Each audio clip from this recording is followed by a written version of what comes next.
எப்பொழுதுமே ஒரு ஞானியினுடைய சொல்லும் அது இன்னொருடன் நிகழ்த்தக்கூடிய மிகப்பெரிய மாற்றமும் ஒன்று. அதனால தான் சொல்லும் செயலும் வேற வேறையா இருக்காது ஞானிகள் கிட்ட. நம்மக்கிட்ட சொல் வேற மாதிரி இருக்கும், செயல் வேற மாதிரி இருக்கும். ஆனால் ஞானிகள் கிட்ட அது இருக்காது. இன்னொன்று, நாம் வாழ்ந்துட்டு இருக்கிற இந்த லிமிட்டேஷன்ஸ்குள்ளார அவங்க எதையுமே பேச மாட்டாங்க பொதுவாக. இந்த நான் என்கிற எண்ணம் ஒன்று இருக்குது. இந்த நான் என்கிற எண்ணம் மூல அகங்காரம்னு பேருது. மூல எண்ணம் இதுதான் என்ன பண்ணுதுன்னா, இந்த உலகத்தை அனுபவிக்கணும், இந்த வாசனைகளை சேர்த்துட்டே இருக்கு. இந்த சேர்த்துக்கிட்டே இருக்கிற ஒரு ப்ராசஸை எத்தனையோ ஜென்மமாக பண்ணிட்டு இருக்குங்கிறத ஞானிகள் சொல்கிறாங்க இல்லையா? இப்போ இந்த மூல அகங்காரம் ஒன்று இருந்துகிட்டே இருக்கு. இது என்ன பண்ணுதுன்னா, ஒரு சரீரத்தை பிடிச்சிக்கிறது, திரும்பவும் அடுத்தது இன்னொரு சரீரத்தை வெவ்வேறு வடிவங்கள் இது கைப்பற்றிக்கிட்டே இருக்கு. அருள் வேணும் பகவானே அப்படின்னு ராமகிருஷ்ண பரமஹம்சர்கிட்ட கேட்கும் பொழுது, கடல்ல காற்று அடிச்சுட்டு இருக்கு, ஆனால் நீ பாயதான் விரிக்கணும் அப்படிம்பார். அதனால் நம்ம அருள் ஒரு இடத்துல போய் வாங்கிறது கிடையாது. அருள் என்பது எப்படி செயல்படும்னா, உங்களை நீங்கள் ஒடுக்கிக் கொள்வதன் மூலமாக, நான் ஒண்ணுமே இல்லை அப்படின்னு நினைக்கிறதன் மூலமாக கூட கிடையாது. நான் ஒண்ணுமே இல்லைங்கிறத நீங்க உங்களுக்குள்ளார ஒரு இடத்துல உணர்வீங்க.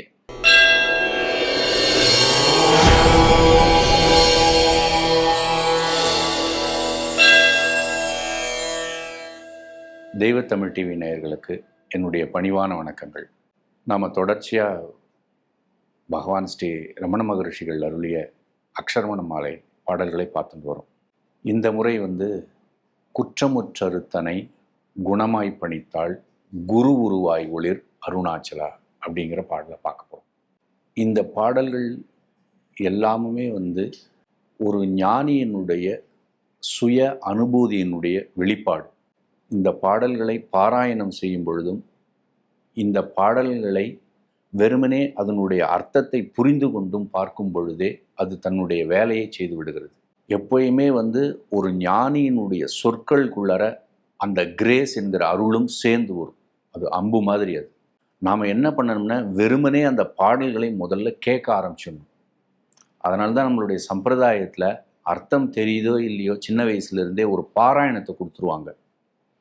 அந்த பாராயணம், அதற்குள்ளார அந்த சொல்லுக்குள்ளார இந்த அருள் மெதுவாக நம்மளுடைய மனதை ஆக்கிரமிக்க தொடங்கும். இந்த மனதை ஆக்கிரமிக்க தொடங்கும் பொழுதே அந்த சொற்களிலிருந்து அந்த பொருளும் மெதுவாக வெளிப்படும். எப்பொழுதுமே ஒரு ஞானியினுடைய சொல்லும் அது இன்னொருடன் நிகழ்த்தக்கூடிய மிகப்பெரிய மாற்றமும் ஒன்று. அதனால தான் சொல்லும் செயலும் வேற வேறையா இருக்காது ஞானிகள் கிட்ட. நம்மக்கிட்ட சொல் வேறு மாதிரி இருக்கும், செயல் வேறு மாதிரி இருக்கும். ஆனால் ஞானிகள் கிட்ட அது இருக்காது. இன்னொன்று, நாம் வாழ்ந்துட்டு இருக்கிற இந்த லிமிட்டேஷன்ஸ்குள்ளார அவங்க எதையுமே பேச மாட்டாங்க பொதுவாக. இந்த லிமிட்டேஷன்ஸ் தாண்டி உடைக்கிற மாதிரி வேற ஒரு விஷயத்தை காட்டி கொடுத்துட்டே இருப்பாங்க. குருவினுடைய வேலையே அதுதான். முதல்ல குருவினுடைய மிக முக்கியமான பணி அப்படின்னு சொல்லும் பொழுது, இந்த அகண்டமாக இருக்கக்கூடிய ஒரு பெரிய விஷயத்தை காட்டி கொடுக்கறது அவங்களுடைய முதல் வேலை. One who point out is called guru. அந்த லைட்டை அவர் காட்டி கொடுப்பார். அதனுடைய தன்மை எப்படி இருக்குன்னு காட்டி கொடுப்பார். இந்த பாடல்களில் மிக முக்கியமான ஒரு வரியை கொடுக்குறாரு. குற்றமுற்றறுத்தனை அப்படின்னு கொடுக்குறாரு. நம்ம நினச்சிட்டு இருப்போம் குற்றம்னா தப்பு போல இருக்கு அப்படின்னு நினச்சிட்டு இருப்போம். தப்பு தான். ஆனால் அதுக்கு இன்னொரு பொருள் என்ன அப்படின்னா, ஆதிக்குற்றம் அப்படின்னு சொல்லுவாங்க. இந்த ஆதிக்குற்றம் அப்படிங்கிறது எல்லா மதத்துக்குள்ள இருக்கிறையும் இந்த வார்த்தைகள் வந்துட்டே இருக்கும். அப்போ ஆதிக்குற்றம்னு என்ன? எங்கேயோ ஒரு இடத்துல ஒரு ராங் டேர்ன் நடந்திருக்கு. எங்கேயோ ஒரு இடத்துல. அது எப்போ நடந்ததுன்னு தெரியாது நமக்கு. ஞானிகள்லாம் சொல்கிறாங்க, உங்களுடைய மைண்டினுடைய அளவு, உங்களுடைய மைண்டினுடைய வயதை கணக்கிட்டோம்னா மில்லியன் இயர்ஸ் அப்படின்வாங்க. ஜே கிருஷ்ணமூர்த்தி அடிக்கடி சொல்வார், sir your memory is 10,000 years அப்படிம்பார். ஏன்னா அவ்வளவு தூரமான வாசனைகளை சேர்த்து வச்சுட்டு இருக்கு இந்த மைண்டு. நம்மளுடைய சம்பிரதாயத்தில் வரக்கூடிய ஜென்மமாக இந்த வாசனைகளை சேர்த்து வச்சுட்டே இருக்கிறதுக்கு ஒரு விஷயம் இதுதான். இது எப்படி நம்ம ஒரு க்ஷணத்தில் இதை எடுத்து அழிச்சிட முடியுமா? இது எப்படி ஒவ்வொரு ஜென்மம், இந்த ஜென்மம் அடுத்த ஜென்மம், இது ஒவ்வொரு வாசனைகளாக பார்த்து பார்த்து பிகுத்து அறியத்து முடியுமா அப்படின்னா நிச்சயமாக முடியும். ஆனால் அந்த இடத்துல வேறொரு விஷயம் செயல்படணும். இந்த மனதினாலையும், இந்த மனம் என்பது இந்த வார்த்தைக்குள்ளர போன 2-3 விஷயங்கள் தெளிவாக புரியும். முதல்ல இந்த மனம் என்பது என்னது? Collection of thoughts is called mind. இந்த எண்ணங்களினுடைய சேர்க்கை என்பதுதான் மனம். இந்த எண்ணங்கள் எப்படி இருந்தது? இந்த எண்ணங்கள் எப்படி இருந்தன? வாசனைகளிலிருந்து வந்தது. இந்த வாசனைகள் என்பது என்ன அப்படின்னா, ஜென்ம ஜென்மமாக அனுபவிக்கக்கூடிய ஒரு விஷயம். இது போயிட்டே இருக்கு. அதனால் இந்த எண்ணங்களினுடைய ஒட்டுமொத்த எண்ணங்களுடைய திரட்சியும் மனம் என்பது. இதுக்கும் கீழே ஒன்று இருக்கு. அதுக்கு தான் நான் அப்படின்னு பேர். இந்த நான் என்கிற எண்ணம் ஒன்று இருக்கு. இந்த நான் என்கிற எண்ணம் மூல அகங்காரம்னு பேர். மூல எண்ணம் இது. இதுதான் என்ன பண்ணுதுன்னா, இந்த உலகத்தை அனுபவிக்கணும், இந்த வாசனைகளை சேர்த்துட்டே இருக்கு. இந்த சேர்த்துக்கிட்டே இருக்கிற ஒரு ப்ராசஸை எத்தனையோ ஜென்மமா பண்ணிட்டு இருக்குங்கிறத ஞானிகள் சொல்றாங்க இல்லையா? இப்ப இந்த மூல அகங்காரம் ஒன்று இருந்துட்டே இருக்கு. இது என்ன பண்ணுதுன்னா, ஒரு சரீரத்தை வந்து பிடிச்சிக்கிறது, திரும்பவும் அடுத்தது இன்னொரு சரீரத்தை வெவ்வேறு வடிவங்கள் இது கைப்பற்றிக்கிட்டே இருக்கு. ஏன்னா இதுக்கு தீர்ந்த பாடில்லை. இந்த உலகத்தை, இந்த பிரபஞ்சத்துல இந்த பஞ்சேந்திரியங்கள் வழியாகவும் பஞ்ச புலன்கள் வழியாகவும் வாழ்க்கையை பற்றி எதுவுமே தெரியும் மீண்டும் மீண்டும் அனுபவிக்கிறது மூலமாகவும் ஒரு கிரேவிங் இருந்துட்டே இருக்கு. ஸோ இந்த இந்த ஒட்டுமொத்தமான திரட்சி இருக்கு இல்லையா, இதுதான் நான், இதுக்கு தான் மீ, இதுக்கு தான் செல்ஃப் அப்படின்னு பேர். இதுக்கு மூலமாக இருக்கக்கூடிய அந்த அகங்காரம், இந்த அகங்காரத்தை நம்ம கண்டுபிடிக்கிறதுங்கிறது வந்து ஒரு ஒரு பெரிய சேலஞ்ச். அது வந்து ஒரு ஒரு பெரிய அளவில் ஒரு ஒரு ஒரு ஒரு சக்தியே வேணும் அதை கண்டுபிடிக்கிறதுக்கு நமக்கு.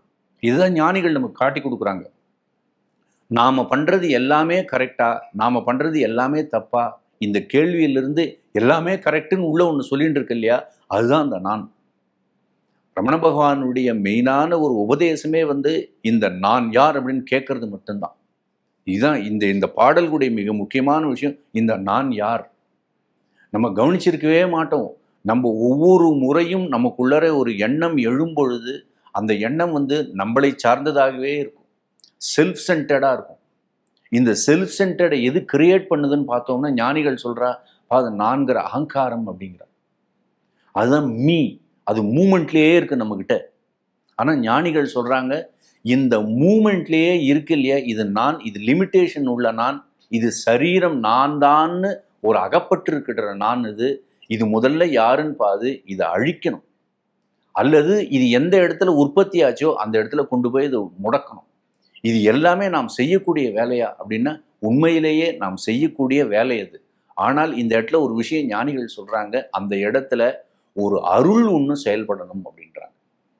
இந்த கிரேஸ் அருள் ஒன்று செயல்பட்டு தான் ஆகணும். நமக்குலாம் 1000 முறை கேள்விப்பட்டிருப்போம் அருள், கிரேஸ், கிருபை, கட்டாட்சம். ஒவ்வொரு மதத்திலையும் ஒவ்வொரு விஷயம் இந்த அருளை பற்றி பேசிக்கிட்டே இருந்திருப்போம். ஆனால் நம்ம அதை ஒன்றுமே அதுக்கு என்னன்னே தெரியாது. நம்ம வார்த்தைகளாக வெர்பலாக அந்த விஷயங்களை தெரிஞ்சு வச்சுட்டு இருக்கோமே தவிர உண்மையிலேயே ஒரு அனுபவத்தில் அந்த அருள் என்பது எப்படி செயல்படும்னு தெரியாது. அதனால தான் ஞானிகள் என்ன பண்ணுறாங்கன்னா, திரும்ப திரும்ப அந்த அருள் செயல்படணும் அப்படிமா, குருவினுடைய அந்த கிருபை செயல்படணும் அப்படின்றாங்க. அந்த குருவினுடைய அருள் செயல்படணும் அப்படின்னா என்ன பண்ணணும்னா, முதல்ல நாம இந்த அகங்காரத்தலத்திலிருந்து யோசிக்கக்கூடிய அந்த மீ என்று அந்த கலெக்ஷன் ஆஃப் தாட்ஸ்லேருந்து யோசிக்கக்கூடிய அறிவு எல்லாமே வந்து லிமிட்டேஷன்ஸ்ன்னு நினச்சிட்டு மெதுவாக சும்மா இருக்கணும். நிறைய விஷயங்கள்ல ரெகுலர் லைஃப்லேயே இதை நம்ம கொஞ்சம் கொஞ்சமாக கொண்டு வரணும். சாதாரணமாக வீட்டில் நமக்கு ஒரு கோபம் வருதுன்னாலே இந்த கோபம் என்பது என்னுடைய அகங்காரத்திலிருந்து வருதா இல்லை நியாயமான விஷயத்திலிருந்து வருதான்னு சின்ன என்கொயரி தேவை, ஒரு விசாரம் வேணும். அப்போதான் நீங்கள் அந்த அகங்காரத்தினுடைய மூல துவனி என்ன, அந்த மூலத்தை உங்களால் புரிஞ்சிக்க முடியும்.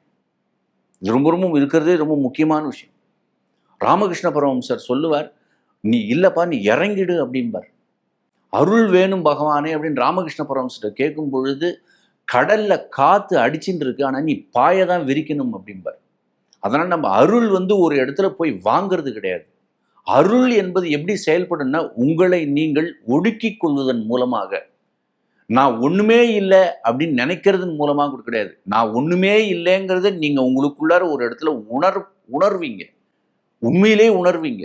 எப்படி உணர்வீங்கன்னா, வாழ்க்கை கொடுத்த இன்ப துன்பங்கள்ல துக்கத்திலிருந்தும் நீங்க உணர்வீங்க நான் ஒண்ணுமே இல்லைன்னு. அப்போ உங்களுடைய லிமிட்டேஷன்ஸ் ஒன்று தெரியும். அந்த லிமிட்டேஷன்ஸ் தெரியும் பொழுது மெதுவா இந்த மீ என்கிற அகங்காரமும் செல்ஃப்னு சொல்லக்கூடியதும் நான் என்கிற அகங்காரம் மெதுவா ஒரு ஒடுக்கத்துக்குள்ளார போகும். அது மெதுவாக நீங்கள் ஃபீல் பண்ணுவீங்க. அதை அப்போ போகும்பொழுது மட்டும்தான், ஆஹா இந்த உலகமும் சரி, இந்த சரீரமும் சரி, என்னுடைய இந்த வாழ்க்கையும் சரி, என்னால் நடத்தப்படவில்லை அப்படிங்கிறது ஒரு தீர்மானம் ஒன்று வரும். இந்த தீர்மானம் வந்த இடத்துல என்ன ஆகுன்னு கேட்டிங்கன்னா, ஏதோ ஒன்று செயல்பட்டு இருக்குங்கிறது ஒரு ஒரு மைண்டுக்கு கொஞ்சமா தெரியும். இன்னமும் நல்ல ஆழமா நம்மளுடைய அகங்காரத்தை ஒடுக்க ஒடுக்க ஒடுக்க அந்த அருள் தான் செயல்படுதுன்னு தெரியும். இந்த ஒடுக்கம் கொள்ளக்கூடிய இந்த விஷயத்தை தான் பகவான் இந்த இடத்துல என்ன பண்றாருன்னா, குற்றமுற்றறுத்தனை அப்படிங்கிறார். இந்த ஆதி குற்றமான நான் என்கிற அகங்காரத்தை ஒடுக்குவது அப்படிங்கிறார். 2 விஷயம் பகவான் இந்த இடத்துல சொல்றார்.